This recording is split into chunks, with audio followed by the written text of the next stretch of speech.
On May 25th, 2020, George Floyd, a 46-year-old black man, died in Minneapolis, Minnesota after Derek Chauvin, a white police officer, knelt on his neck for almost 9 minutes while he was handcuffed and prone on the street, being arrested for allegedly using a counterfeit bill. This is not the first instance of a death like this happening in our country. This is not even the 20th instance of a death like this happening in our country.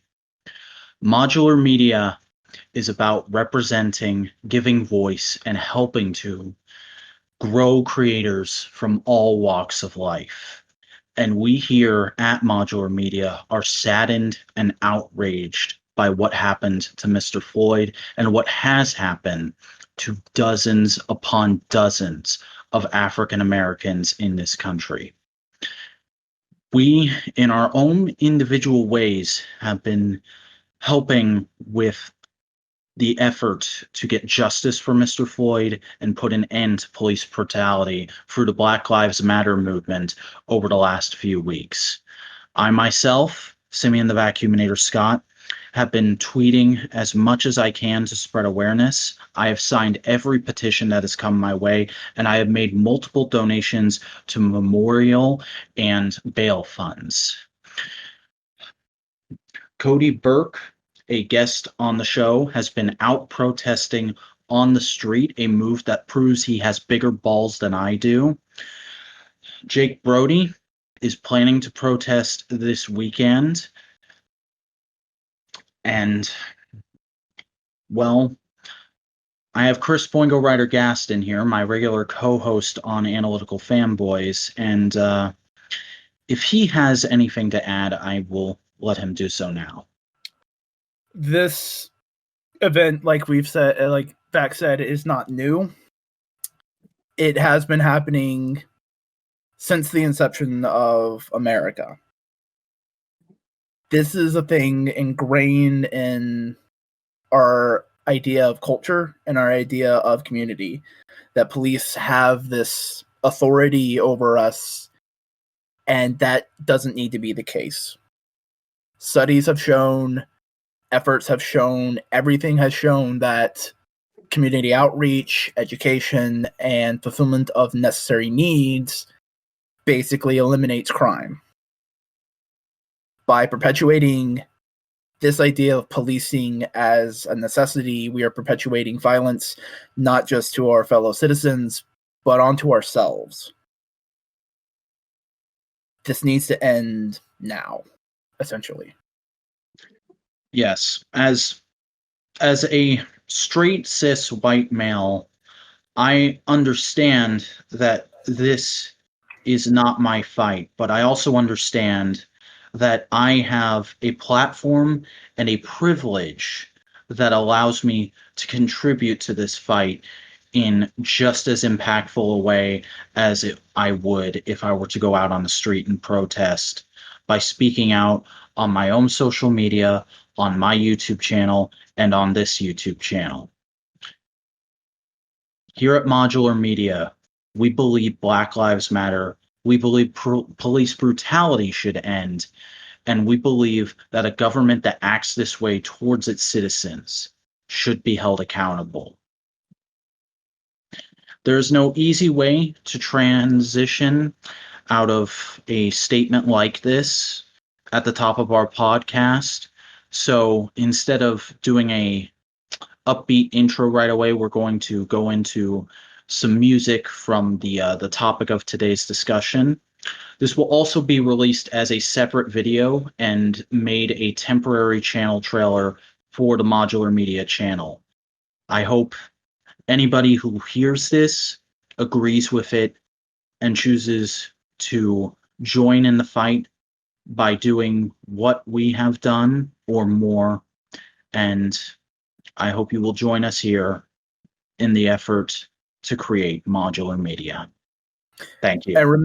And remember, this fight doesn't end once those cops are in jail. This fight continues because this should never happen again. Damn straight.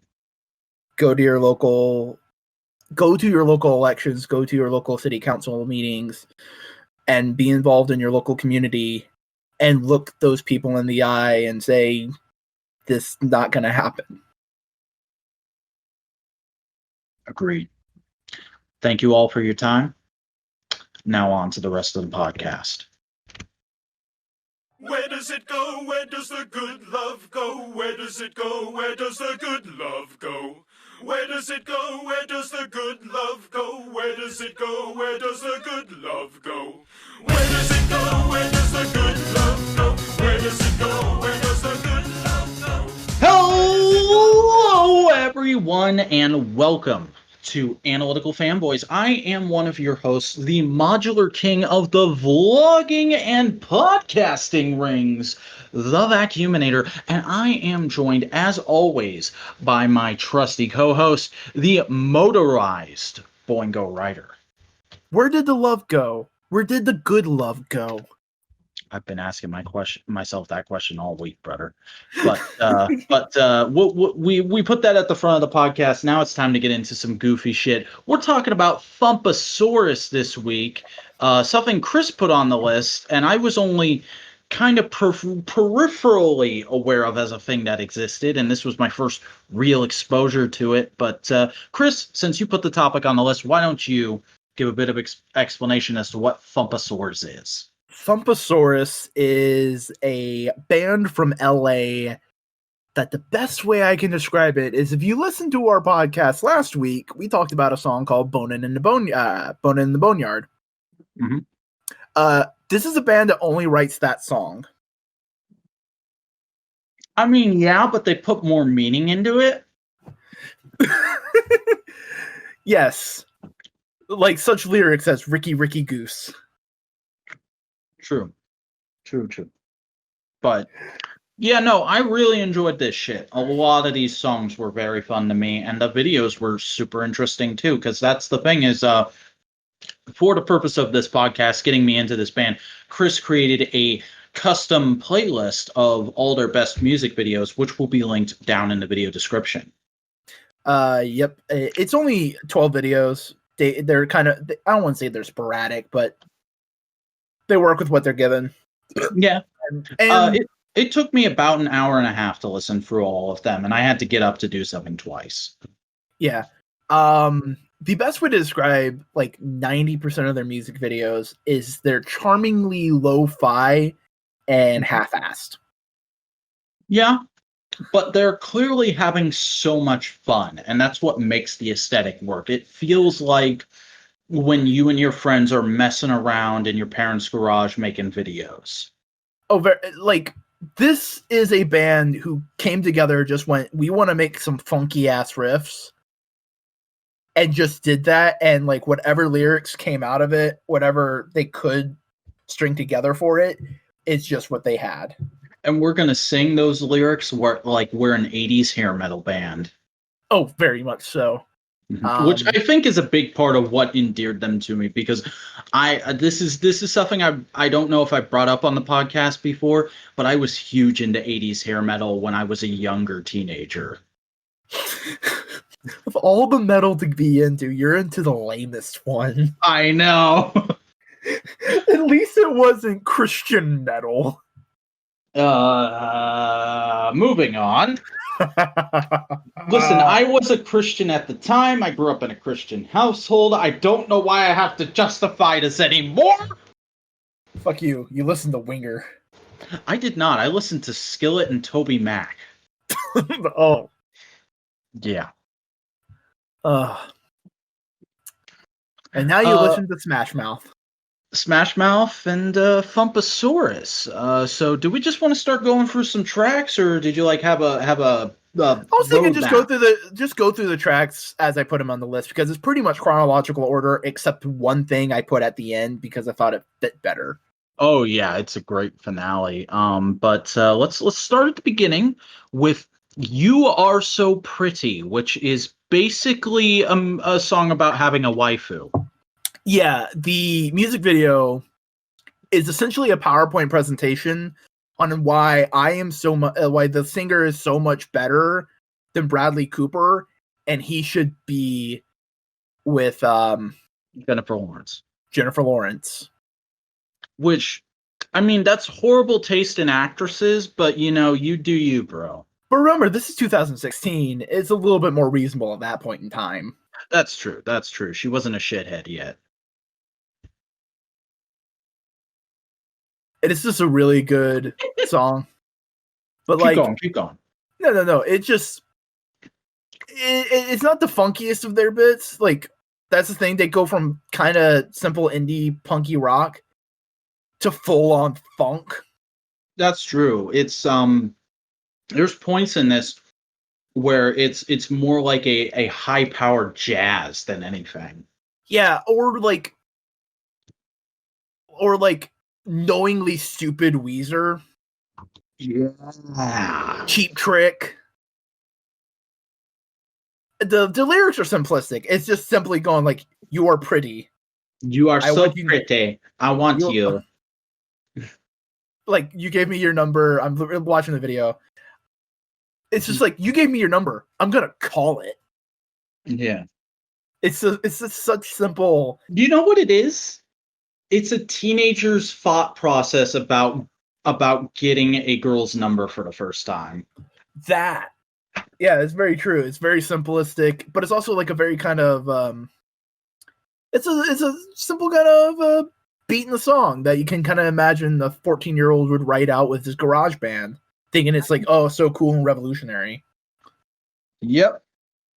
But there's also a lot of fun, cute animations that are like just PowerPoint cheap shit.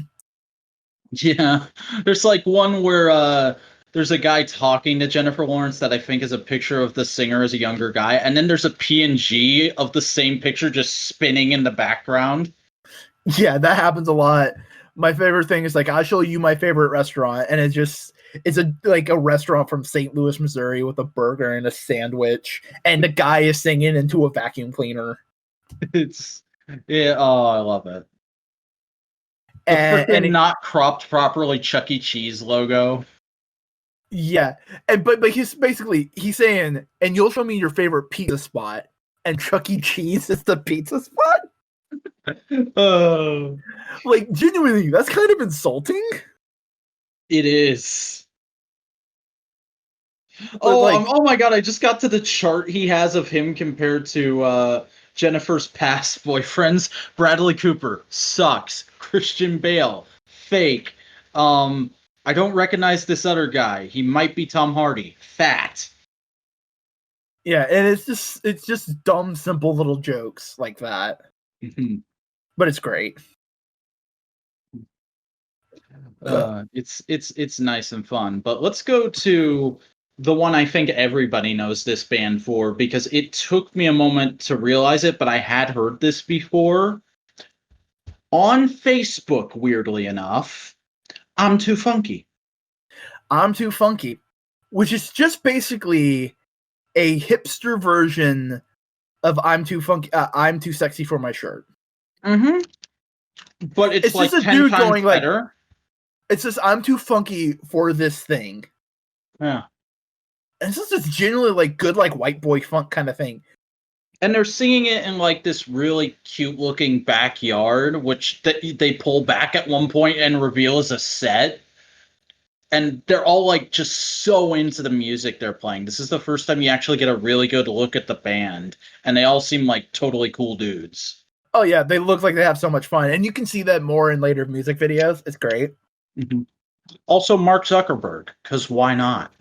Yeah, and this was also before Mark Zuckerberg was like Lizard Boy meme. That's true. That we tend to forget that about memes when we're so into them, but Lizard Boy Zuckerberg is fairly new. Oh yeah, it was like 2019, and this music video is 2016. Mm-hmm. But it's just like there's subtle things that's really good with this music video. Like I'm rewatching it as we're talking. Yeah, and like too. Just the little slow-mo as they're dancing and they're shuffling and they look at all their feet and it's just like, yeah, that's good cinematography. Mm-hmm. I'm too funky for my fucking salami. I'm too funky for my fucking pastrami, dude. Like, you know what this is? This is Brad Leone making a funk song. That's exactly what it is. I love that. The main dude even looks like Brad Leone. You know, I was gonna say at some point he looks like Brad Leone had a kid with Captain Disillusion.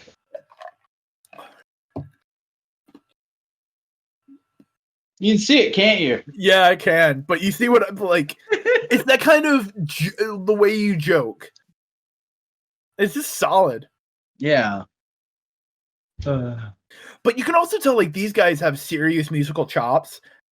Yeah. Like they are probably all like traditionally classically trained. Like the drummer guy in the background, he is just so smooth and just he's just in the background the whole time. They never make a big deal out of him, but if you watch him, he's working so hard and it's amazing.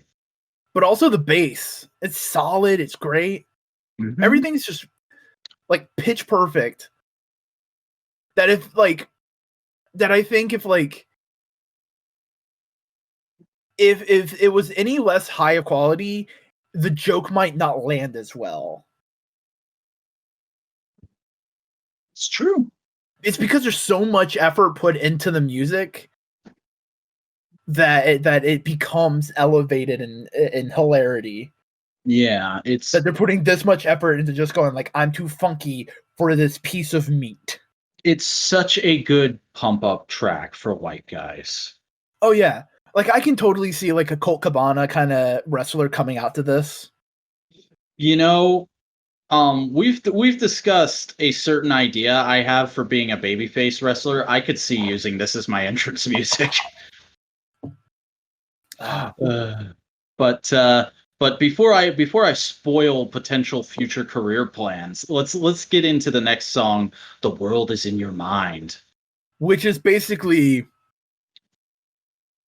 a cheesy version of a Talking Heads song.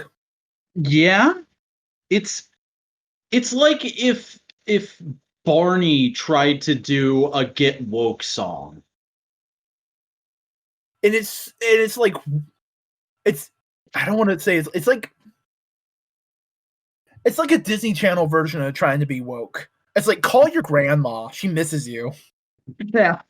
But it's great because of that, because it's woke, but it's wholesome. Also, he really looks like Captain D in that bubble jacket. Oh yeah. This, you know what this also gives me huge vibes of? It's the attempt at higher production value from like a UHF station. Yeah. It's very much that kind of basic effects that at one point, like when you and I were first getting into the internet. Well, maybe I shouldn't say that because you're older than me, but when I was first getting into the internet, those were considered like really cheap and tacky and like, why are you still doing that? You need to get good. But now you see this stuff and it's so charming.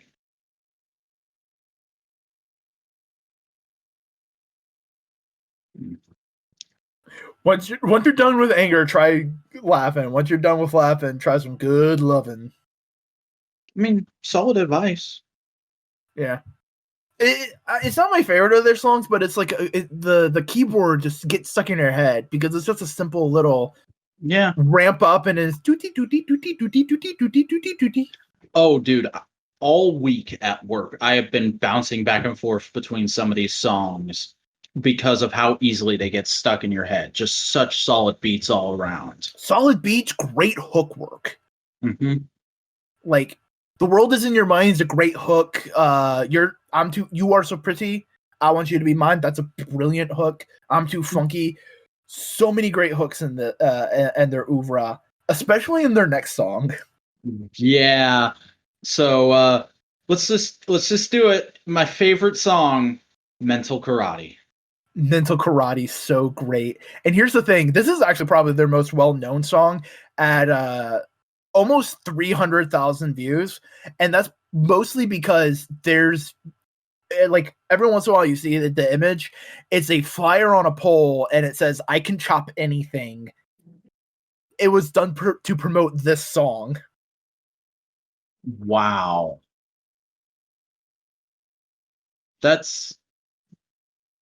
I didn't know that. That's awesome. I've seen that without context before.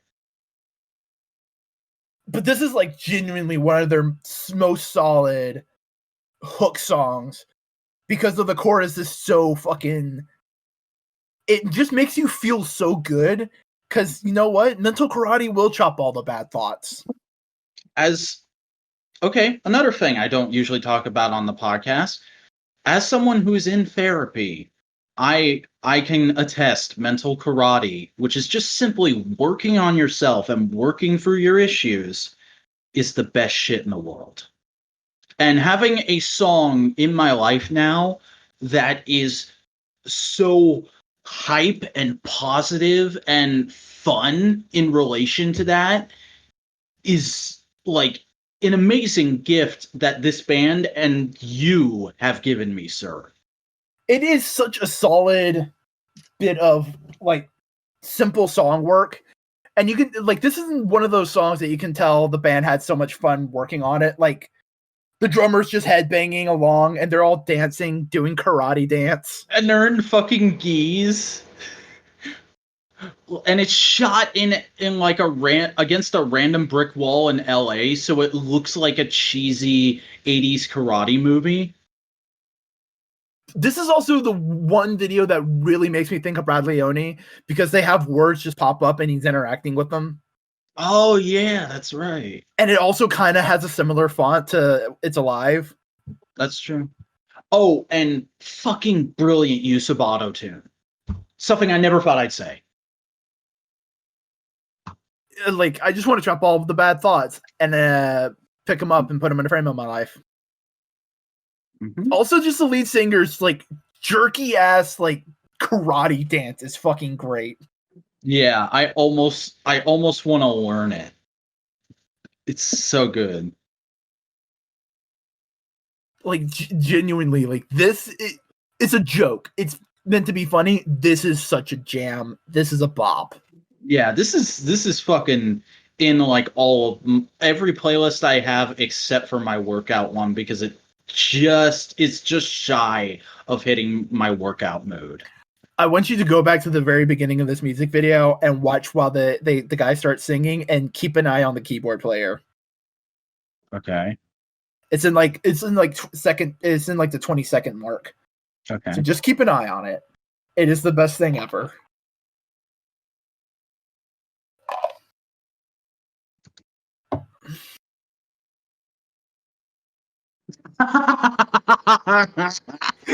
Just a very subtle goddamn chops from all the other band members.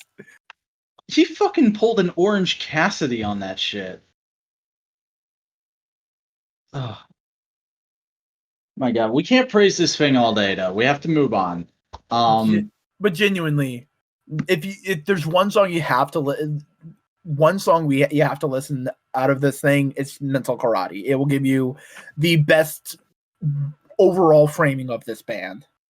Mm-hmm. And then we come to what I would say is the first legit love song, because there's quite a few love songs in this playlist. But Beta Loopy. It is surprising how well they're able to make something sound so sincere, but still be extremely goofy. Yep. Because it's kind of like this goofy PBS kids show song about how you can pick a star in the sky and just tell it anything as a way of venting and also having a friend to talk to. And he picks in specific Beta Loopy, which is really cute. Yeah. And all the while the music video just has farm animals floating in it. Yeah, because why not? Like honestly, this has one of my favorite little bits of verse in their songs, because there's a million songs about the stars, but I want to sing to that one in particular. Yeah.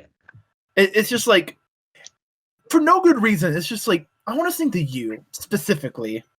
Again, it's like they're meant to be this goofy rock band, but like every once in a while, just bam, super wholesome. Yeah. Also, this is foreshadowing for a future song. Oh yeah. We'll get to that. But real quick, I showed you the flyer for What I Chopped for the song Mental Karate. See, they had a website to also promote it where it's framed like, come to my dojo, I'll teach you mental karate, what I chop. First you start with physical things, and then you start with emotional pains, and there's 2 videos. That's great. Like, I think they got one of their dads to help them out with it. Awesome. I'll send you the link to the website real quick so you can look at it later. Okay. It's just like a quick gag website, so you don't need to explore it extensively. Still, it's awesome that they did that. But I bring that up because they have a second version of that, which is related to this song and the next song, where you go to it and you choose good or evil, and it will tell you chose right or you chose wrong. If you choose good, you come to this song, and if you choose evil, you go to the next song. Awesome. Because so now should we get to the hardest core song in their catalog? Evil in all caps. Which is basically fuck the 24-hour news cycle. Yeah. And like they do it in a great funny bit. They make fun of Pornhub as well. They basically say like, yeah, no, watching 24-hour news is like watching porn. It just jacks you off with fuck fear. Your mind up. You know? Mm-hmm. And literally every lyric is like, well, the main one is, why is hate so goddamn sexy? Genuinely, like, it is a joke. It's meant to be funny, but there is some like good commentary there. Mm-hmm. Why is death so goddamn sexy? Like, also, they're all dressed like Devo. Yeah, I didn't. Oh my god, how did I not realize that? This is like partial Devo inspiration. Yeah. Oh my god, that's awesome. Like, it just reminds me of, this is bringing current events back into things, but it reminds me of a meme I saw of, like, news organizations. It's Andy from Toy Story 2. In one hand, he's holding the coronavirus and dropping it, and in another hand, he's holding George Floyd protests and saying, I don't want to play with you anymore, to the coronavirus. Like, kind of hits the same thing as this song of like, they want to report on the most violent, terrifying shit because it'll get them more ratings. Yeah. Also, great keyboard solo. Yeah. But just remember, everybody, being afraid, it'll get you laid. Yep. So go to haunted houses with condoms this year.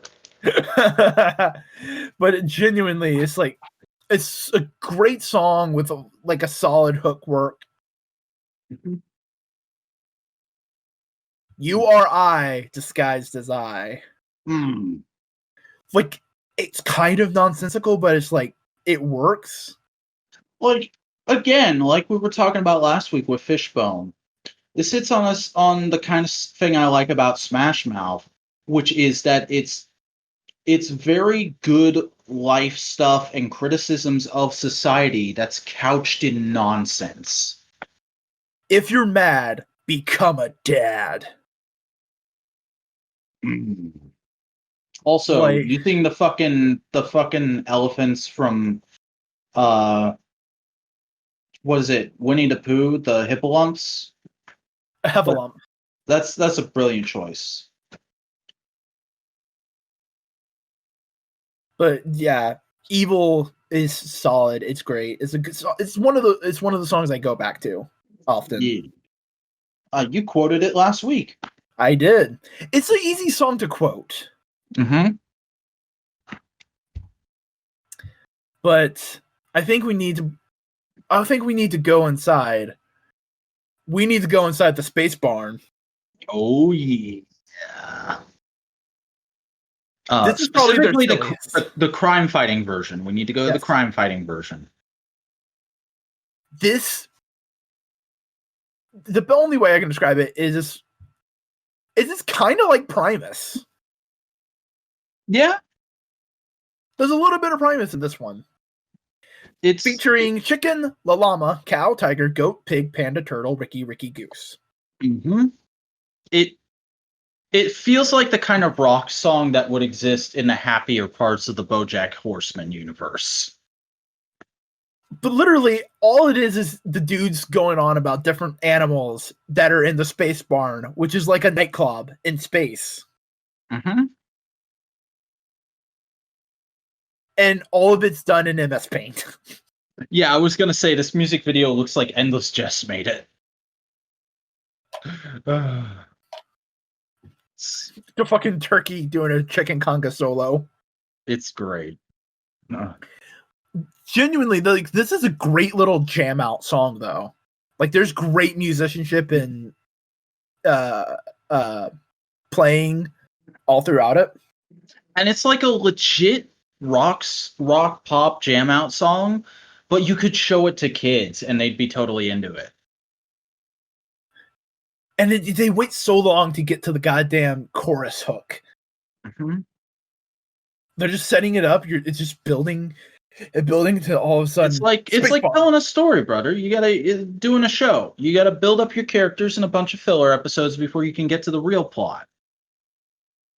And the space bar turns into a walrus. Yep. Because why wouldn't it? It's just great.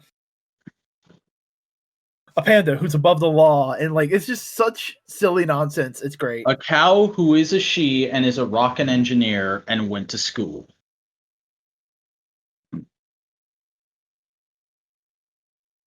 Like there's just, it feels like they had the riff and the music, and like the singer was just going like, "We need something to sing. I need something to sing over it. I'm just gonna riff. Do you guys mind?" It's like, nah, whatever. And he did this just right off the top of his head, and it worked. Print perfect. But don't you want to do a second take? But nobody does second takes. Ed Wood is a good movie. And this is a good song. I like it. It's really good.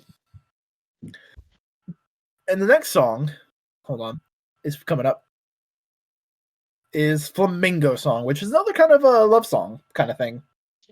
Yeah, but it's more like a weird sort of obsessive I'm trying to think of the time period. It's like low rider. You know that song? Like early 70s. Yeah, like that kind of goofy, machismic, overtly sexual. Like half the video is just all the band members wearing the same kind of pants, the same kind of blazer, all wearing shirts with different members of the band's face on them. Pink pants, gyrating their hips into the camera. Pink pants and salmon blazers with Nickelodeon green interiors. Legit badass. They look slick. Mm-hmm. And he's talking about like it's clearly a song about a bad breakup he had, and he's trying to get back with this girl, and he's using a fucking American Girl doll as a surrogate for her. And this is like, he shows a lot of range in his singing this song. It's still pretty goofy, but he, like, when he's singing the verses, he's not doing the high falsetto he does in a lot of things. That's true. And in fact, this is a reference going to go over your head. There was an indie band called Project Jan, I think, that I used to love in high school. They were in Nick and Nora's Infant Playlist, if you ever saw that. I don't remember. Oh, God. But the way he sings reminds me of that. I don't know why. That's fair.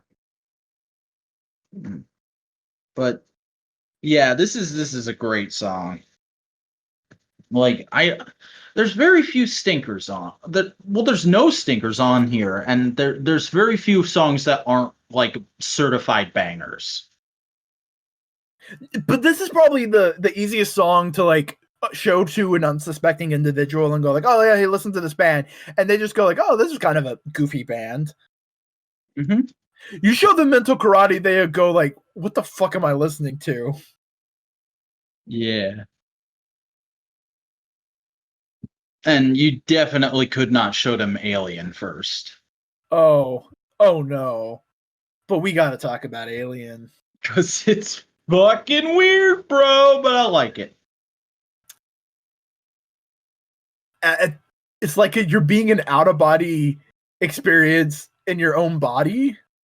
It's a weird fucking drug trip of a thing about an alien experiencing love, and he goes back to the space barn, and there's pipes and shit, and there's weird cartoon caricatures of the band members at points. Like, what? What? Okay. Yeah, sure, fine. Okay, what? It's a great little. It's a good song. It's probably one of the higher ups and the funk level of their music. True. But also has like a great little fuzz in the back with the guitar. Yeah, that's tasty. I do like that. It's also like an alien possessing a dude so he can go party. Yeah, that's It's such a weird like joke concept that they make it work, but like it's a concept that sounds like it was come up with during an acid trip, and so they just made the music video an acid trip to compensate. this is a great little song. Yeah. The animation's also really good. Oh yeah, like, it's weird, but it's good. It's great animation. It reminds me of like some of the better stuff I see in like when Let's Players do animated shorts of funny moments from their videos. Yeah. And it's a short little quick in and out kind of song. Yeah.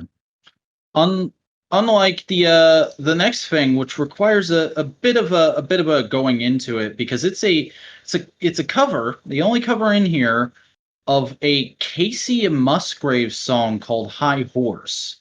Now, going into this, I had never heard of this song before. I'd never heard of Casey Musgraves before. So I went and checked out the original to get context before I listened to this. And I don't know how I feel about Casey Musgraves as a person, but I fucking hate that song now. It comes off as super condescending and confrontational, unnecessarily so. And I interpret this cover as making that much more overt. Purposeful. Because it's like, honestly, the bass of the song is just kind of farting in your face. Yeah. It's this person is being a douchebag, so I just want them to leave. And I'm just kind of standing there like, couldn't you try and convince them not to be a douchebag? You're not even saying I tried that and it didn't work. It's a good cover. It's a nice little chunk for them. It's like it's just a solid. Yeah. But they are also hamstrung by the material that they're working with. Yeah. I mean, it's a very good looking video, both their re-editing of it and the original video. It's just the song sucks so much. They do a good job of like recontextualizing the hook. Yeah. Because it's the 70s, so the song's called High Horse. Make it about being high. Yeah. This was a song that was in their catalog, and I liked it enough. I thought, hey, let's put it in there. Let's talk about it some. Mm-hmm. But the next song was just kind of done recently to cheer up some people's hearts. It's Quarantine My Heart. It's literally a goofy 80s love song. Like, this is something that would have been on in the opening weeks of MTV made today. And no. And they made a little dance. It was just meant to be like, hey, we're stuck. Let's just have some fun. All us Thumpa fans. Mm-hmm. And it's like, it's legit a song I could see myself singing along to on the radio at some point. Like, it's just like a super fun little beat with the hook of quarantine, baby, you quarantine my heart. It's like, oh, that's cute. I like it. Yeah. And also, just all the different videos they got from people are fantastic. Seeing how diverse their fan base is and how creative they are, it's like, oh man, you want to be a part of this after watching this. Genuinely, I just love how they work on their content and like have a solid fan base. That's the kind of thing I want in my life, you know? Yeah. Also, I love how there's a clip of a couple kissing while in quarantine in it, and he just put a little "Don't do this" mark over it. Such good little editing details in all of these. It's just really good. Oh, I just got to the dude covering his junk with a horse head. Yeah. I forgot about that. Have you gotten to the dude with the giant beard wearing a fur coat and holding a guitar? No, I haven't gotten there yet. Okay. This might be offensive, but I thought that was you for a split second. No. Oh, someone did some 3D animation. Yeah, he's at like the 2-minute mark. Oh yeah, I see that. I can see that. He looks more like the Butcher. That's true. But yeah, this is fun. It was a thing to like cheer up the fans. Mm-hmm. It's a valiant effort. Yeah. But then we go on to the final piece, probably the masterpiece of this band. Yeah, it is an epic of our time. It is the next great opera that we must all study and understand. Where does the love go? Which is basically the perfect story, the perfect contextualization of the bizarre existence that is the alien man we made an actor, John Travolta. Yeah, it is so fucking weird. Just like him.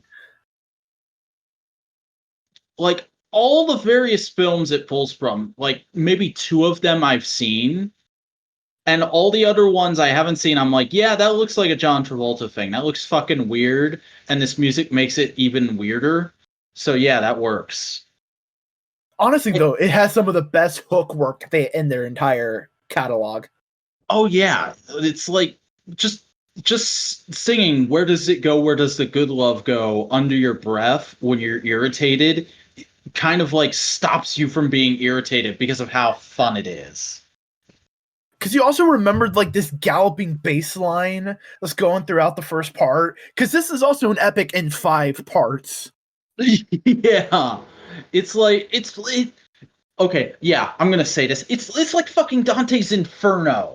How it starts out super hype and badass, and it just gets shittier and more dreadful and overbearing as it goes on in mood, until finally it's like, fuck this, we have to make it better at the end.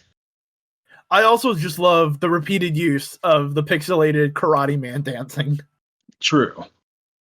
Like, it's so brilliant, and this is only the first part. Yeah.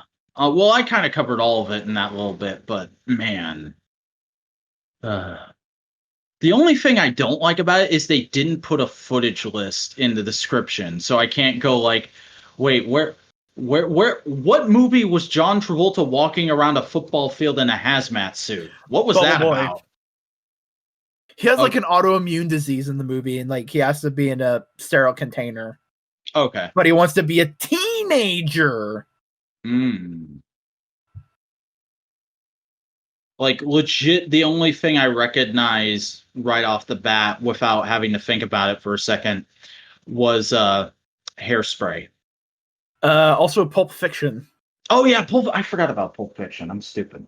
But basically part 2 is all about like Pulp Fiction, the grief of losing a love. Yeah. But Pulp Fiction is like a more recent thing for me. I didn't see that movie till I was like 18. But Hairspray is a movie that my sisters used to have on all the fucking time. So I just kind of know it inside and out. Yeah, but part 2 is kind of a dark disco song. Mm-hmm. very little drums. It's just pure drowning bass in your ears. How could this happen? It's solid. It's great.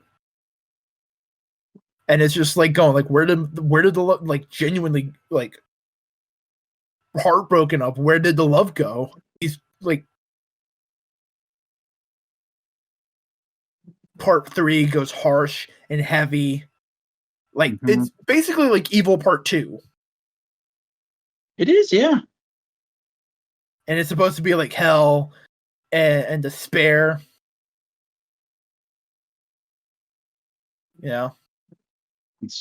And they put like John Travolta's face over Herodian Bosch art. Bosch. Yeah, that's right.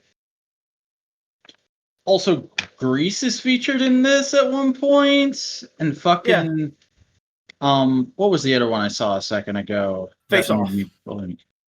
No, I don't know Face Off all that well, so I didn't recognize that footage at first. Oh yeah, Battlefield Earth.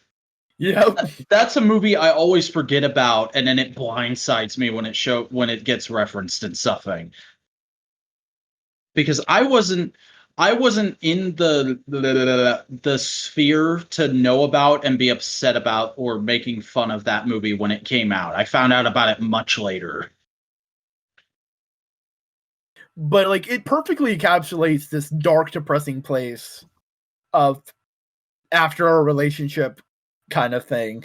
That self-destruction, you know? Yeah. And then just at the very end, I'm going to try and build myself back up. This isn't the end. Yeah. It's a story of sorrow and falling from grace, only to say, well, now I just have to climb back up the mountain. Yep. Part 4 is a pump up jam, and then part 5 is a reclamation of where did the love go? Where did the good love go? I'm gonna find that shit. Genuinely an epic of our time. I don't know how often I'll listen to it in the background. I don't think it'll be in a playlist of mine, but it's something that every once in a while I'll go, you know what, I want to listen to fucking Where Does the Love Go? Or I want to watch Where Does the Love Go? And I'll go into my favorites playlist on YouTube and pull it up. It's genuinely fantastic. Mm-hmm. Oh, I just noticed this. Yeah. This video was edited by the lead singer. Excellent.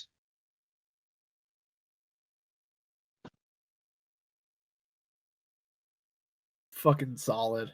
I mean, that just kind of proves that he has legit editing chops. Yeah. But yeah, that was Thumpasaurus. That was my first experience with Thumpasaurus, and I think it's no damn secret. I'm a fan now. I subscribe to the channel. I'm gonna check out some more of their stuff at some point. It's good. I like it. Thank you. You're welcome. They are genuinely one of, I don't want to say they're like upcoming indie act that you need to watch and pay attention to. It's just like, no, they know what they want to do. They want to make goofy funk songs. They're just gonna do it. And if you want to pay attention, pay attention. Yeah. Which is how it should be, really, for all creators. But genuinely, this is a band I want to see live one day. Oh, that would be awesome.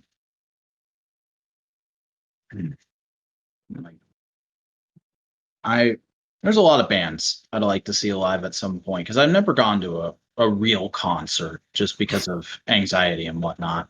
I think the first real concert that like I kind of wanted to go to and pick was Lamb of God and Metallica.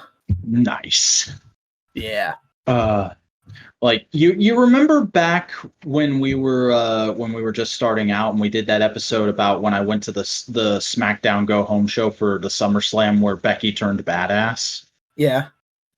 That was the first time I'd ever been to an event that size by choice. And I still haven't done something like that again, so need to get on that. Yeah. But the thing we're going to get on next time is about to be decided. Are you ready to find out what our next discussion topic for Analytical Fanboys will be, Chris? Hell yeah. All right, I have hit the button. It's processing. Processing. The decision is made, and it will be... Oh, hell yeah. Chris, do you know what we're doing next week? What? We are canceling the apocalypse. Pacific fucking Rim. Hell yeah. Rim. Hell yeah. Mm. All right, I guess that's going to be an episode we can bring Cody on. Oh, hell yeah. You get his ass in here. I'm ready to nerd out. That's legit. Like, that is up there with the other episode we had him on for Tron Legacy. It's one of my favorite films of all time. Like, I'm gonna have to figure it out and lay it out by the time we do that episode. But for now, you wanna talk a little bit about Dynamite, because fuck the WWE. I'm done with that company. Fuck yeah. Like, legit, if you don't know about the Drake Maverick shit that concluded, air quotes, this week, look it up, inform yourself, and then say fuck the WWE. Yeah, turning a shoot firing into a worked rehiring, it just rubs the wrong way in a lot of ways. But this is pretty good. I like this Dynamite this week. It's good. It was one of the best Dynamites in a while. Mm-hmm. Like, maybe the first since that first post-pandemic Daily's Place episode. It starts off with a brilliant tag match. Yeah. No. What it really starts off with is one of the best Black Lives Matter graphics I've seen at the start of something so far. Yep, solid, really great. Mm-hmm. Then a brilliant tag match. Brilliant tag match with Hangman and Omega, who are really going in just super hard on trying to make their offense very tag related. They are officially buddies again, and they're trying to work hard on being good at being a tag team, and that's cool. They even named their co-finisher. It's the last call. Yeah, which is it's great. Oh, did you see the name bar graphic they had this week? Yeah, like 2% 18 proof. It's like, it is genuinely like, you drink what you drink, I drink what I drink, and we're just gonna have fun. Yeah, we may be different, but we're still friends, and so we're just gonna be into each other's shit. And you know what? We're gonna fucking cheers these belts at the end of the match. That's just a brilliant little, like, kind of bit to the gimmick. Mm-hmm. It just fits so well. Also, great parallel having them go up against other kind of odd pair, but like really kind of cool friends, Kip Sabian and Jimothy Havocan. Jimavic Havoc. Yes. Also, Penelope Ford was there too, because boobs. Penelope. God damn. You know I'm right. Yeah, especially with that top. Mm-hmm. And JR going on like fucking Jerry, the King Lawler. Well, I mean, if you're gonna do an Attitude Era throwback, lean into it. Yeah. It was also a great moment. Hangman just catches Penelope and is like, "This never happened. What do I do?"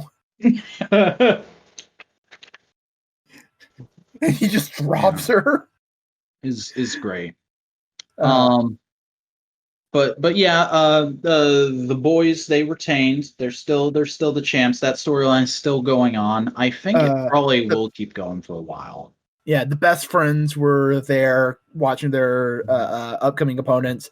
Also, FTR were in the stands watching up in the tag scene, just going like, "Okay, let's see what's going on." Yeah.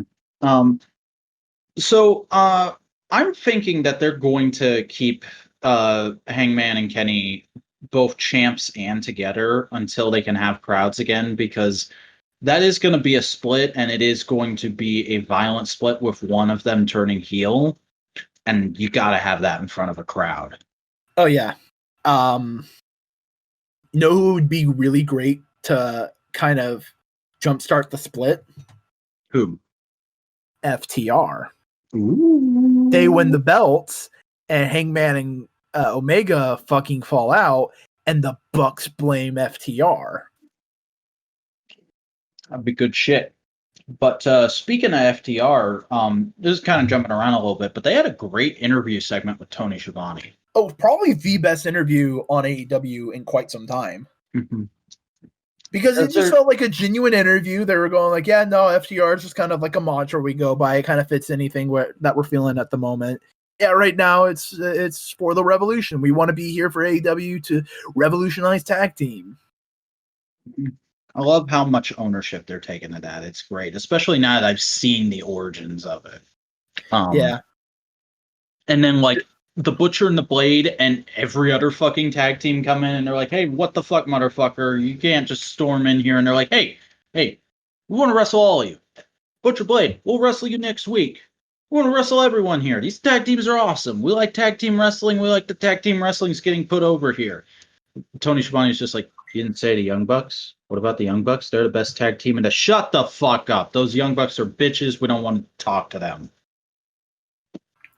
Yeah, and it's basically saying like, yeah, we just want to fucking beat them in like 3 seconds to just shut everybody up. Mm-hmm. So that shit is getting dragged out, and you know what? I'm here for it. But the interview kind of ends, and the cameras keep rolling for a little bit, and Tony Schiavone's going like, I thought FTR stood for beep the beep, and we all know what he said. Yep. And they're like, yeah, dude, we don't know where that came from. We don't know what that's about, which is true. I assume they've been told now, but when they did their interview with Jericho before they'd been signed to AEW, they were like, yeah, we genuinely have no idea where it came from. We kind of want to meet the Bucks just to get the story. But like they are already trademarked FTR a little bit before that, so it's not like it was a recent thing they learned. It was much more of like, hey, we're back on the scene. What's the deal? And Bucks were probably like, yeah, no, we just want to put you guys over. Also, Cody really likes us, so it made sense. But then Butcher and Blade storm the interview and go like, hey, you fuckers, fuck you. Mm-hmm. And best response, is it from Dash? No, Cash. Cash and Dax. Cash and Dax. I don't know which one's which yet. I think Dax is the bald one. Okay. So Cash just goes, hey, we just took you out. It was strictly business. Nothing personal. If you want to work this out, we can do it in the ring. You want to do it in the ring? Okay, cool. And he just throws his water bottle at him, just like a final, like, fuck you. It's so good. It was such a cheap shot. It's just perfect. Mm-hmm. Also, that interview area, they've never used it before, and it looks so nice. I don't think it's at the stadium. I'm like, I have no sources to back this up. This is just me making a guess. I think that might be Shad Khan's foyer. I don't think so. It feels like it could be like the VIP lobby of the stadium. No, it's possible. I haven't been around stadiums enough, I guess. Yeah. But like really good fucking solid interview. Like I don't think there was a bad spot in this entire show. Mm-hmm. Swole had a pretty good match against Nyla Rose. They got some character work in with Britt on the fucking go-kart.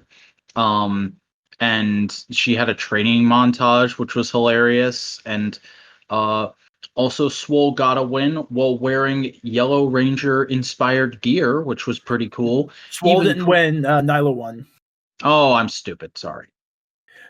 I misremember things. Swole was just like, yeah, no, I lost, but like I got some ring rust. I feel better than ever. I'm gonna work on it. Yeah, okay. Then Britt Baker said like, back up the truck. And like they crashed into the fence and was like, you fucking bitch, you ruined my knee. And Swole's like going like, what the fuck are you talking about, you crazy bitch? Also, and then she started mouthing off at MJF and was like, whoa, cool, I'm over here. What the fuck? Also, cool little detail about that Yellow Ranger inspired gear. You notice she's doing the kind of thing where the PowerPoint is on the is in the middle of the chest. Did you Yeah, look it's and her see what? flexing. Yeah, that's. Oh, I love that. What else? Colt Cabana versus Jericho was a solid, fun match. Really, really good. Mm-hmm. Unexpected but nice, and Yeah. also, Colt Cabana to Dark Order confirmed. It's very likely. It's very hinted. It's gonna be interesting. Mm-hmm. But they've also teased Brandon Cutler to Dark Order since before the Dark Order was even really a thing. So, and also, Jericho is now going to wrestle the baddest man on the planet. We totally called it. Orange Kinda. Cassidy. Yeah, I feel like a complete idiot for freaking out so much over the Mike Tyson segment now. And you know what? Hats off to AEW in the biggest way, because they got all that normie attention. They were on so many major news sites, and they used it as a bait and switch to be like, yeah, you came to see this serious, cool boxer you all know and love? No, here's our goofiest wrestler. Eat it up. And you're gonna love him. Mm-hmm. Oh man. And then like there was a couple other matches. But the big thing that we need to talk about. Actually, no, real quick, let's talk about the other stuff. Brian Cage fucking had a squash. Great little promo between Taz and Moxley. Do you watch the post Dynamite shows? No. I watched the first 10 minutes of this week's one. It was Taz, Excalibur, and JR. And Taz is on there like calling them out. He's like, yo, motherfuckers, why don't you talk about how awesome Brian Cage is more? Excalibur, you got so many facts. You never say anything about Brian Cage's past. What the hell? And Excalibur, with just the calmest, most understanding demeanor ever, just goes, well, I'd like to say more about Brian Cage, but his matches would have to last longer than 10 seconds for me to do that. It's brilliant. It's so cute. It's so good. Mm-hmm. But great little segment. Fucking Murder Hawk murdering a man and just Jacksonville. And speaking for himself, and because Jake the Snake is fucking scared shitless of how angry he is. Jake the Snake is realizing he got in over his head. It's hilarious. Mm-hmm. Like, I never thought I'd legitimately be like, yeah, no, Jake the Snake, you should be apologizing. You fucked up, bro. What the hell? And it works so well because he was just this big, cocky, like, look at my fucking big dick of a wrestler. And now he's being a big dick of a wrestler, and he's going like, oh no. Oh no. Jake the Snake is the sitting on a school bus, I'm in danger meme. Because he knows if he pisses him off just the right way, his ass is grass. Mm-hmm. So good. Anything else besides the main event? I think the main event's the only thing we really need to talk about because, oh god, that was one of the best fucking Dynamite main events in forever. Yeah, Cody versus Jungle Boy for the TNT Championship. First match in the TNT Championship Open Challenge. And it was like good enough to have been a match on the Double or Nothing card. Oh, very much so. Just such good shit are all around. Both guys going as hard as they possibly can. Cody gigged. He did a fucking running headbutt into a wall, which, yeah, Cody, I love you. That was awesome. But also, maybe not do that. You could fuck up your brain. Yeah, that was the only time you're allowed to do that. Never again. Mm-hmm. And Jungle Boy didn't win, but he looked so strong after this match. And I love the wholesomeness of, yeah, you guys just fought a bloody war, but now all your friends and family are going to come out and they're going to be like, hey, great job, both of you. That was really cool. Way to go. I just love the way Cody pins him, and his hand just wraps around Jungle Boy's head, and you can tell he's talking under his breath right there, and it says, "You did fucking fantastic. They're gonna love it." Mm-hmm. Just that kind of stuff. Honestly, my first thought while watching this was, this feels like a Cody old school style match put in fast forward. Yeah. Because I love Cody, but I'll agree his matches can be a little slow. But that's kind of is the tension that he likes to build. While contemporary indie style wrestling is like, nope, spot. Let's give them what they want. Yeah. And in this, it's kind of a good mix of the two. Like, if this was the AEW style, I think that'd be solid, because we had a couple big spots. We had a couple really cool big spots, but a lot of it was just character work and simple chain wrestling and aggression and not big, dangerous moves. And that's kind of what I want to see from AEW. I want to see that good balance. I agree with that, but I also want to say I don't think AEW should have a house style. I think one of the things that makes them great is the insane variety they have. Oh no, what I mean is, like, this is the caliber of match that the guys should like want to attain. Oh, okay, yeah, I got it. Sure. Like, this has, like, it has a little bit of everything, but it's not so much of everything that it feels bland. It's just more of like, let me put it this way. The best comedy match AEW has put on was Orange Cassidy versus Pac. That is the pinnacle of their comedy matches. Yeah. So when they do a comedy match, that's the thing they should be trying to overcome. Pure old school wrestling, blood and guts, Southern style wrestling, that's still Cody versus where's my brain gone? Dustin. Boy? Okay. That's that. Indy is always going to be a Bucks match. But Jungle Boy versus Cody is the best, like, but this match was a great synthesis of that indie Southern style, which could be the good, like, middle ground for some matches. Yeah, I get you. But yeah, no, I really like this match. The only big criticism I have of the segment overall, I think this should have been the only match we knew the opponent for ahead of time. If it's an open challenge, I would prefer they do it in the way where Cody just comes out every week and says, "Okay, who wants it this week?" Waits a second, and then somebody's music hits. I think that can work for a bit, but I like that they're saying, like, these are the kind of people that are going to be going for it. Jungle Boy, Mark Quinn, like. Apparently, it was supposed to be Ray Phoenix next week before he got injured. Ooh, that would have been great, though. Yeah. Like, I think what they're doing with it is definitely, here's the people who we want to be huge stars here in the next 5 years. Yeah. Which is fine. It's just like, that's the kind of open challenge I personally prefer. But you know what? I'm not booking for AEW. No, you're not. But you know what I am? I'm asking you, what else have you been up to this week? Let's do a little bit of back and forth like we've done before. You do a thing, I'll do a thing until one or both of us runs out of things, and then we'll end the show. Well, I haven't really done much because I've mostly been goddamn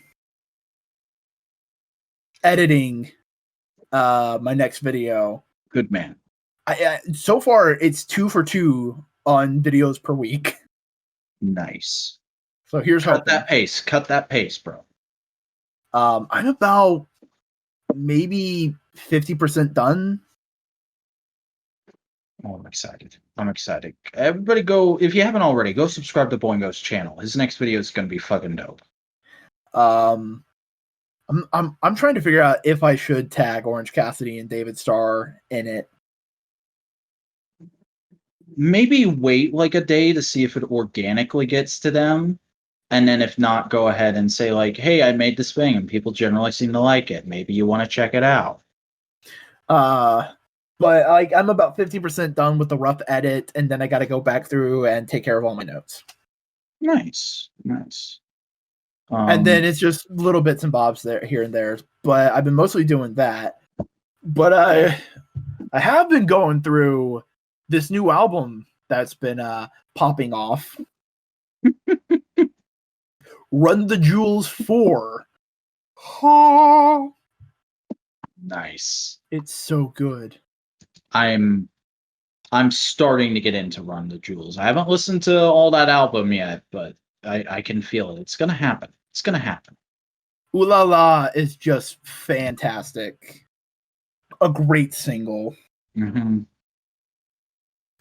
It's so perfect, so good. Walking in the Snow, also fantastic, really relevant to the day.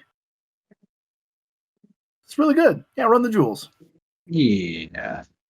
Well, I finally got around to doing something I have been meaning to do for fucking forever, because you love this run. I already love this run, but I haven't read all of it. I came into it about midway through, and I read for 10 issues, and then I said, you know what, I need to cut some stuff on my pull. Why don't I take this off, and I'll loop back around and read it all in trade when I can? Silver Surfer by Allred and Slott, numbers 1 through 3. The opening arc. Such a great book. Yeah. It's like, it is literally just Davies era Doctor Who, but you know what? I'm down for that, especially with the Marvel flavoring that's thrown in. I really like Dawn. I like this portrayal of Norman Rad, especially now that I've read his origin. Yeah, just some dope shit thrown in here. Like stuff that is probably has been around for a while before this, but I'd never heard before. Like, I knew Eternity. I didn't know about the Never Queen. She's fucking cool. Genuinely one of the best cosmic Marvel books in quite some time. Mm-hmm. And like also one of the best characters to me. Yeah. All of the interactions between Dawn and Norman, or Roman, however you want to pronounce his name. I know people do both. But all of the interactions between them are amazing, and like I smile so big at just the panel, that 3 panels at the end. Let me see if I can, because I have it right here, because the issue the trade I have collects the first 5 issues. I've only read the first 3. Yes, okay, it's the page I was literally bookmarked at. The last page is just a big panel at the top of him going, "To me, is that one of the other escapees? Did they leave him behind?" And she goes, "No, I was talking about your board." One panel of him looking at her, "You named my board To Me?" "No, you did. You said, 'To me, my board.'" The same panel, but without dialogue balloons, of him just looking incredulously at her. And then he just bursts out laughing. It's great. Like, genuinely, Silver Surfer showing like extreme human emotion is the best thing. Mm-hmm.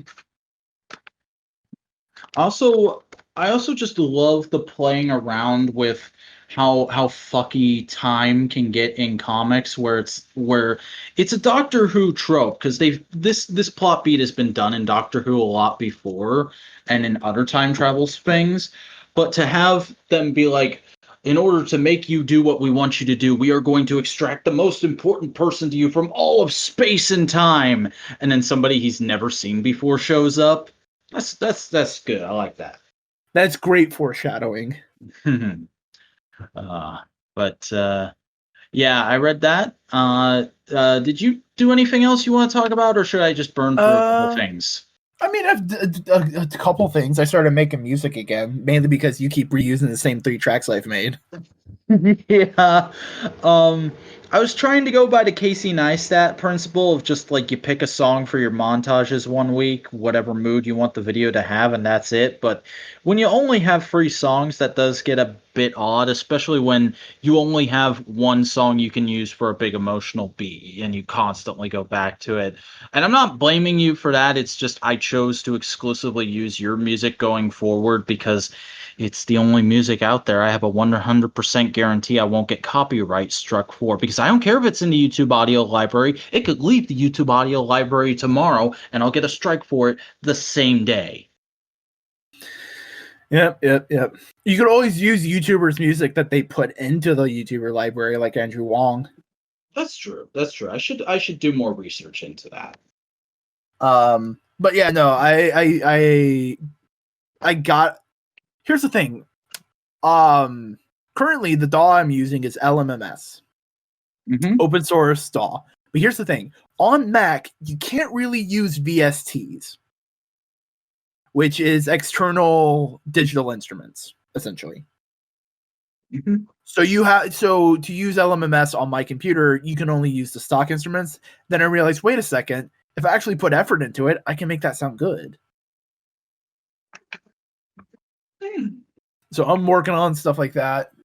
I'm doing jazz, I'm not making jazz music, but you're knocking on the sky and listening to the sounds.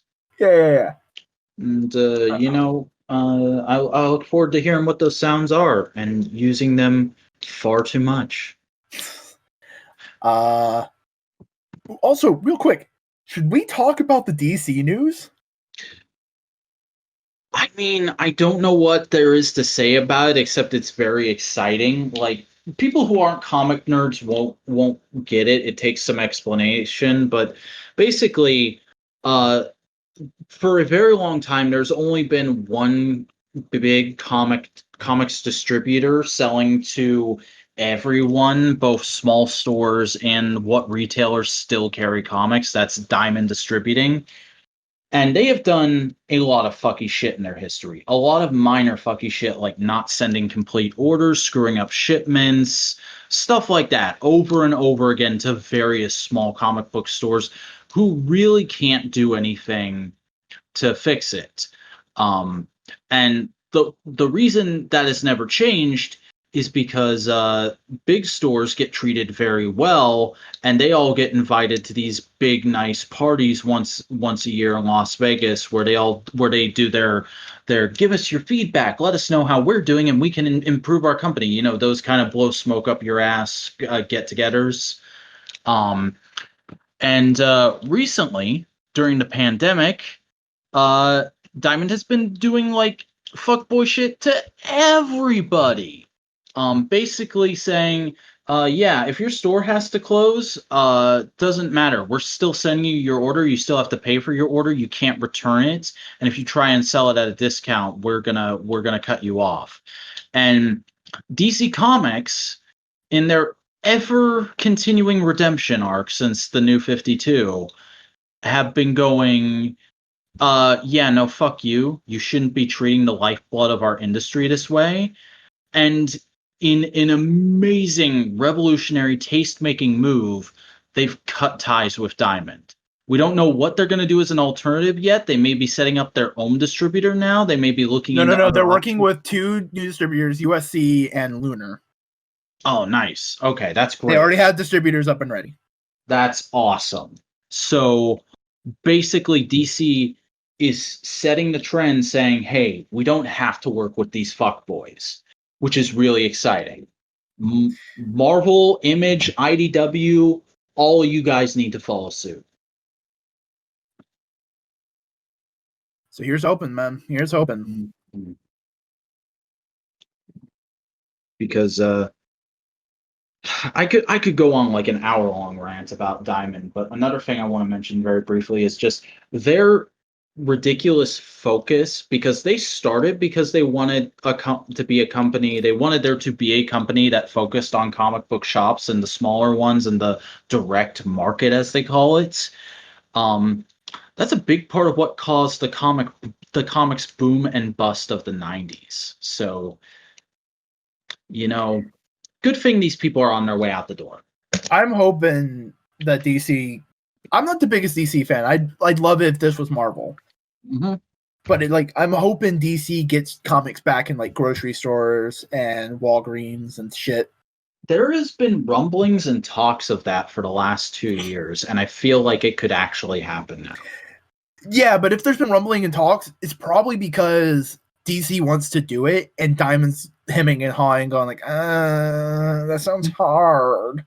And DC could especially be successful at it because do you know why comics were taken out of grocery stores? Because of the edgy shit.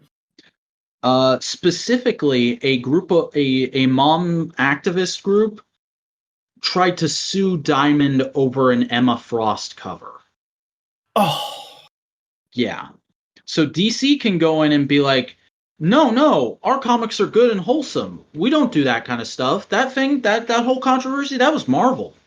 Our books are fine. You can put our books on your shelves, and and then down the line they can maybe go, oh hey, we went and checked up on Marvel. They got better. They're fine. They're not going to put stuff like that in your stores. Let Marvel in too. And also, here's IDW and Image and Dark Horse and comics. I say this as a huge comic book fan. I want there to be a robust American comic book scene in America, similar to how there is for manga in Japan and Euro comics in Europe. Mm-hmm. And it's been a recurring thing this episode, talking about an issue of representation and needing to normalize certain things. Right now, one of DC's most critically acclaimed books is Green Lantern Far Sector, which is about a new Green Lantern from Earth who is a teenage black girl. That would be some good representation to have in a supermarket. Oh yeah, like Green Lantern's been. I don't want to say great at it, but like pretty solid at representation with Jon Stewart. Is Kyle Rayner white or Asian? I can't remember. I think he's white, but you've also had during the end of the Jeff Johns run, he introduced a Muslim American Green Lantern and also a Green Lantern who suffers from severe anxiety whenever she leaves her house. Yeah, no, just fuck Diamond. Yeah, fuck Diamond. This is good. This is great. Yeah. Penguin House is doing their graphic novels and trade paperbacks too. Awesome. So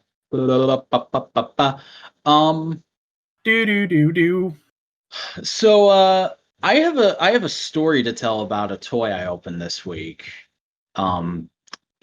Hey, quick plug, if you're in my patron exclusive Discord server, you know the start of this story. So I went to Walmart on payday last week to get some groceries, and I ended up getting Earthrise Wheeljack and Starscream. I haven't opened Starscream yet, but I went ahead and opened Wheeljack. And he's a fantastic figure, like genuinely a miniature masterpiece. It just perfectly gets how that figure should look, how that character should look and feel in both modes. The transformation is really fun and takes a lot of cues from Unicron trilogy figures, interestingly enough. Like the arms transform the exact same way that Cybertron Deluxe Hotshot does. I really like it. I think it's a fantastic figure, but there was one little hitch. There's these two little pieces that form the front of his windshield in vehicle mode. And in robot mode, they're on these small little mushroom pegs just underneath his knees in his inner thighs. When I went to transform him the first time, one of them was missing. I spent an hour looking for it around my desk, double checking and triple checking the figure and the packaging and on my bookcases and just where did this go? Ultimately concluded, okay, I guess I just got a insane QC era. I'm gonna have to give this to Toy Federation for store credit, and maybe I can find a replacement there too. I wake up the next morning, I go to get dressed up for work. That piece is on the floor in my closet. Now, let me tell you how insane this is that this happened. This figure has yet to leave my desk. I'm looking at it right now. It has not left my desk area at all. The one time it was in my room and not in my desk, it was still in the packaging. So the only way this could have happened is while I was messing around with it, it popped off the mushroom peg so hard that it flew across the room, and I somehow didn't notice. You were dumb. Yeah. You were big dumb. Yeah. It's insane. Like, you were talking about, like, sending it back and getting a new one. It's like, no, you were dumb. No. I wouldn't have sent it back to Hasbro. I don't want to deal with that bureaucracy bullshit. I would have just gone to Toy Federation and been like, hey, this is missing a piece. Here's the piece specifically it's missing. Do you mind if I give this to you for store credit? And they'd have probably been like, yeah, but it's going to be way less store credit than if it was complete. And I'm like, I understand. But no, great, fantastic figure, and I'm dumb. Also, I finally started opening some of my Black Series figures this week.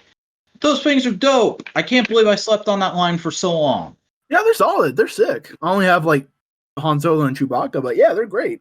You've got New Hope Han, right?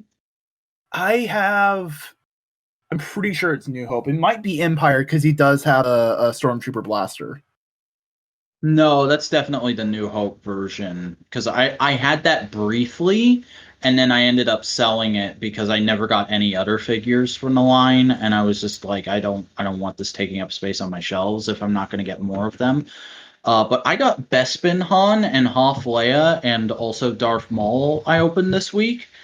All very, very solid, very fantastic figures. You know, I know New Hope Han is classic and iconic, but I've always liked the blue jacket that Bespin Han has much better. Not trying to dunk on you, just saying. Yeah, no. I mostly had it because it was like the only Han Walmart had at the time, and I was like, I want a Han. That's fair.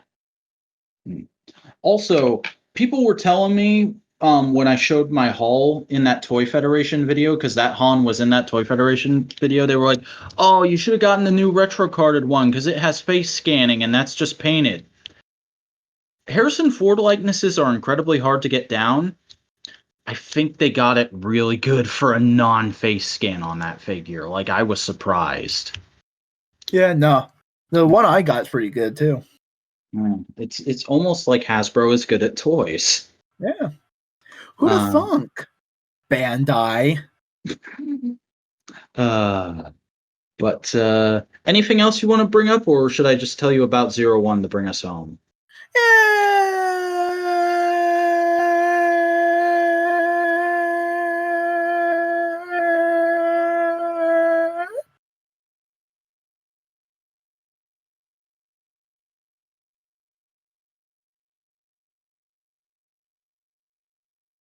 What?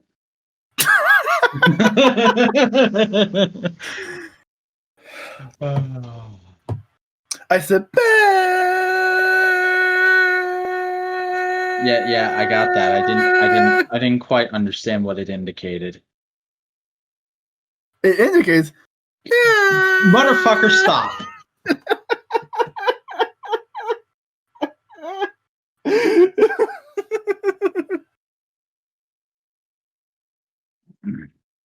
Yeah, all right. But no, fucking. I finally caught up to 01, and I think I'm gonna stay at this point for a little while because it's the last batch of episodes that came out before COVID made them stop filming. And they did a bunch of they've been doing a bunch of recap episodes to fill for time, which aren't part of the proper numbering. They're called like the presidential special or the shooting special. So they're not taking away from episodes of the actual show, which is nice. But I can just use those to get caught up or refreshed whenever I want to jump back into 01. But also, I think they must have known that the COVID kibosh on filming was coming because they used episodes 34 and 35, which is kind of the halfway point of the show because Kamen Rider shows are normally 50 episodes or a little more or a little less. They did what I would consider to be a season finale cliffhanger story in an American television show. which is basically Metsubo Jinrai, the terrorist organization that the Humagears started to start rising up and making the monsters happen, but was actually orchestrated by the douchebag Fowler who wanted the main character's company. They're like, okay, now that none of us are under the control of Fowler, let's get Naki out of Vulcan's body. Let's get him his own body, and let's bring our friend who got destroyed in that filler episode back from the dead. And let's have all of us together in the same place finally, so we can come up with a fucking plan to get rid of the humans. Meanwhile, Aruto is going around, still doing his new company restoring Humagears thing, but also trying to convince them, like, hey, guys, humans aren't all bad. It's just that this one guy in particular is a massive douchebag and fucking manipulated you, and we have to get joined together to stop him. Like, don't be dicks here. Don't be dicks. And then Naki, as soon as they get a body, because Naki is voiced by a woman who when she's finally on screen in the show is wearing massively oversized men's clothes and has a bowl cut to make her look like a boy, and they use androgynous pronouns for her, which is a really cool thing because remember, these are robots. The only reason they have genders is because people assign them to them. But Naki hacks into Fowler's security stuff and makes the Zaya spec his product that's basically Google Glass, and is his replacement for the Humagears. Like, you don't need a Humagear. Wear this on your ear and it'll make you as smart as a Humagear. He makes all those make people go berserk like the Humagears did. And fucking Fowler has to come out and he's like, listen, I know fucking robots going crazy and almost killing people is still very fresh in everyone's mind. This is a minor bug, minor glitch. We've updated our security program now. Buy the Zaya spec. And then he brings an army to fucking kill all the Humagear terrorist boys. And they bring an army as well of reprogrammed Humagear drones. And then there's a really cool big battle, and as this is happening, Naki is off at a hospital telling Vulcan what his actual past is, and they could have made it super dramatic and they could have gone the Gaim route of being like, oh, your backstory is even more fucked up than you thought it was. But they cut away as he begins explaining, and then they cut back like time has passed. And Valkyrie's just standing there and she's like, oh my god, that was so mind-numbingly dull and boring and plain and pedestrian. And Vulcan's like, excuse me for having a normal life! But then we cut back to the big battle, and Fowler is about to kill one of the lead terrorist guys, Horobi, when fucking 01 shows up and saves his ass and delivers one of the best speeches about individualism I have ever seen. You probably read it. I posted it as screen caps in my server. That fucking floored me so much seeing that today after work. And he basically saves his ass, and then Horobi wrecks Fowler and wrecks all the other troops. And then they go and revive the last member, and that's where we're left off with all of them standing in a room together, like, all right, the gang's all here. Time to fuck some shit up. And it's like, oh, damn. I want the next episode now. 01 has been legitimately great. It's had a few hiccups, but it's been legitimately great. Neat. Also, did you see the final form got revealed? Mm-mm. I'll find you a picture real quick. They did the most obvious but awesome thing in the world. It's not Kamen Rider 01's suffing form. It's straight up Kamen Rider 02.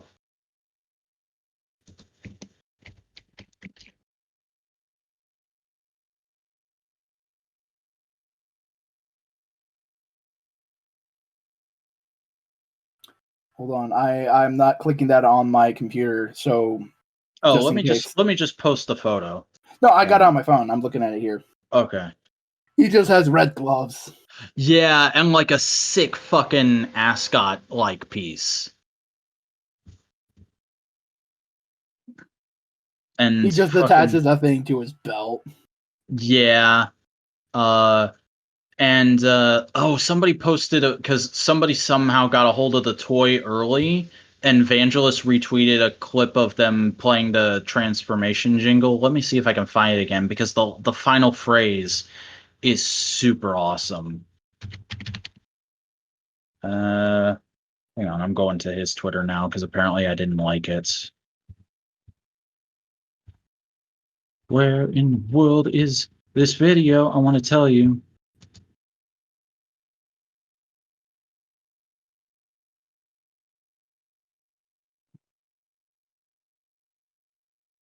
Okay, so you know how all of the phrases end with like a little um AI saying a thing like a jump to the sky turns to a rider kick? Yeah, Microsoft Sam. Yeah. This one ends with a legit belt voice saying it's never over. Sick. Yeah. I'm like it's not the most complex and cool looking final form in the world, but I'm genuinely super hyped for it. Yeah, that's Kamen Rider Zero One, and I believe that's this week's Analytical Fanboys. So thank you all for listening. It's been an interesting and fun episode. I'm really glad we got to do this one. It's been a nice little break from things. I think this week for myself and probably for you too, Chris. But if you wanna continue on this journey with us and take a break every once in a while to hear two goofy boys talk about some goofy stuff, well, why don't you go ahead and give this video a like, help it out in the YouTube algorithm, maybe leave a comment, let us know your thoughts on Thumpasaurus and anything else we talked about this week. Subscribe to get every episode of Analytical Fanboys as it comes out, and don't forget to ring that bell to enable notifications. Scroll down to the video description where you can find a Google Drive folder with an MP3 of every podcast we've ever done, so you can listen on the go. Keep up with us and what we're doing by following us on social media, Twitter at the Modular Media, and Reddit r/Modular Media. I myself, where the posts are finally up and available. listen, I don't everything I know about Reddit you've taught me. Don't put the blame on me. I'm not blaming you. I'm just giving my reason. Anyways, you can find my videos at youtube.com/thevacuuminator. I make vlogs and toy fun stuff. I also have a Twitter at thevacuuminator, Instagram too, though I haven't used my Instagram in a good long while. I really need to get back to that. It's in the works. Don't worry. Chris, what's your shit? Hi, I'm Boingo Writer. I make video shit. You can find me on YouTube at Boingo Writer. A new video should be out next week. There's a new video out right now as we're recording this. Is Transformers and Isekai pretty dope? Yeah. I'm on Twitter. Rarely use it, but if you want to follow me there, I'm there. I typically post updates on my content. I haven't lately because I figure one fucker going like, "Hey, look at my video," in a sea of everybody being righteously angry. Fuck the police! What? Fuck the police! I don't want to basically actually yell because it's late.